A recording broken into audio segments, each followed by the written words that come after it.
Moteur.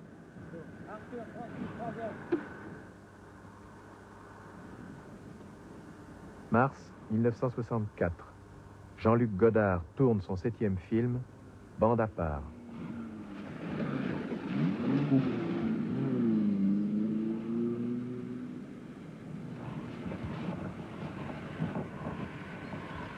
Bon, coupe. Formidable. Très bon, très bon. Quand je dis bon, faut pas oublier que c'est bonbon Gilbert. Ah, il s'est arrêté verticaux. Bon, on va en faire une dernière, c'est tout. Je vais la faire avec les essuie-glaces complets, puis on lui fera arrêter dans l'autre prise. Samy, tu parles jamais assez fort, hein? Bon, d'accord. La fin, ça va, mais c'est pour ça, là-bas. Vous aimez la télé, monsieur Brasseur? Monsieur Frey, vous aimez la télévision? Vous aimez la télévision? Hein? Quel salaud, il n'ose pas dire qu'il aime pas ça. Mais combien sont-ils à avoir du talent? En décembre 1962, on dénombrait 162 nouveaux cinéastes français. Nous en avons choisi 13. Eh oui, 13. 13 personnalités et tempéraments divers. 13 qui, après Melville, Vadim et Bardot, Malle et Jeanne Moreau, et avec René, Marquer et Romer, ouvrirent grandes les portes du cinéma. C'est un film qui a été fait vraiment entre réactions contre tout ce qui ne se faisait pas, presque pathologiquement ou systématiquement. On ne fait pas un gros plan avec un grand angulaire, bon, ben on va le faire. On ne fait pas de travelling à la main, bon, ben on va le faire. Et ça correspondait à moi un désir de montrer que tout était permis, puisque dans le cinéma français, c'était finalement un régime d'inquisition et de cellules et de compartimentage où vraiment où c'était là vraiment très difficile de pénétrer avant 40 ans ou 50 ans, enfin, où il y avait des tabous, des lois comme ça. C'était de montrer que tout ça était sans aucune valeur, que ça avait une valeur lorsque les gens les avaient inventés, mais puisque maintenant les gens les copiaient, je veux dire, ce que je dis toujours, Carnet, au moment où il tournait Quai des Brumes, qui est un très grand film, parce qu'il correspond à son temps, à son époque, Carnet avait 29 ans, c'est un très grand film. Carnet, quand il fait Les Tricheurs, il fait un mauvais film, parce qu'il copie, c'est des procédés. Il n'a plus l'invention qu'il avait avant. Alors c'était d'aller contre ça. La nouvelle vague, c'était pas du tout de faire...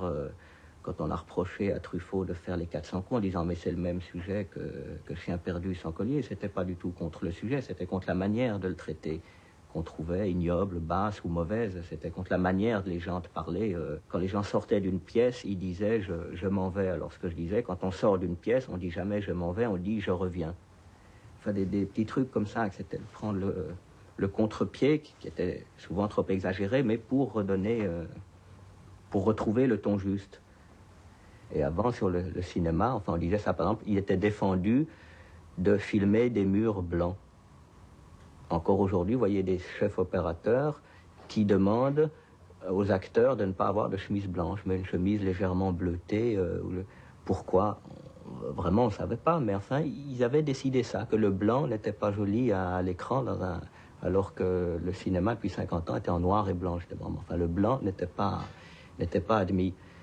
Aujourd'hui, encore, il y a un truc très tenace, que ce soit à la télévision ou au cinéma, c'est la brillance. Dès qu'il y a quelque chose qui brille, crac, on vous met du mat ou on le gomme dessus pour aussitôt éliminer les reflets, alors que les reflets, c'est ce qu'il y a de plus joli, au contraire. Voilà, il y avait certaines légendes. Alors, il était bon de détruire ces légendes. Et le titre de l'article de Truffaut, je m'en souviens, un an avant son succès au Festival de Cannes, c'était « Le cinéma français crève sous les fausses légendes ». Alors il fallait démolir ces fausses légendes pour que le cinéma français renaisse.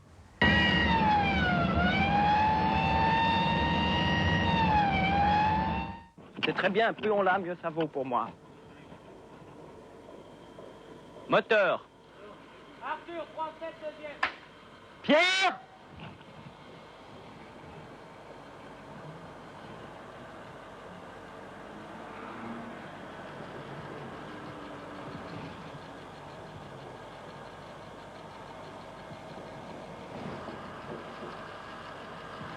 Coupe.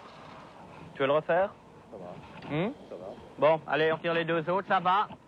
Alors on va manger. Contrairement à la télévision, le cinéma nourrit son homme. Alors on va bien bouffer. On va se taper du poulet pendant que la RTS va se taper un sandwich.